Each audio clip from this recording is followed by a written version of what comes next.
मातृभूमि न्यूज, मातृभूमि की आवाज, मातृभूमि के लिए। વડાપ્રધાન નરેન્દ્ર મોદીનું જામનગરમાં આગમન થયું છે। એરપોર્ટ ખાતે આગમન થતાં મહાનુભાવો દ્વારા ભાવભર્યું સ્વાગત કરવામાં આવ્યું। જામનગર એરપોર્ટથી પાયલોટ બંગલા સુધી વડાપ્રધાન મોદીનો રોડ શો યોજાયો।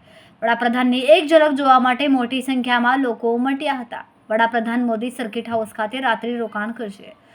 જામનગરમાં વડાપ્રધાન નરેન્દ્ર મોદીનું જામનગર એરફોર્સ સ્ટેશન ખાતે આગમન થતાં મહાનુભાવો દ્વારા તેમનું ભાવભર્યું સ્વાગત કરવામાં આવ્યું।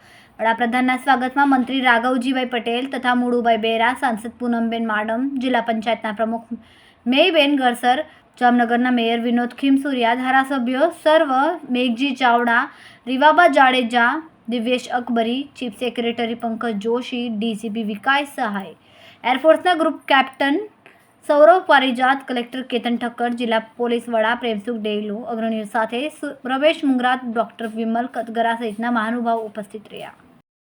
ખૂબ જ ટૂંકા સમયમાં માતૃભૂમિ ન્યૂઝ ઓટીટી પ્લેટફોર્મ અને મેગા સિટીમાં કેબલ નેટવર્ક સાથે જોડાઈ જશે, તો જોતા રહો માતૃભૂમિ ન્યૂઝ।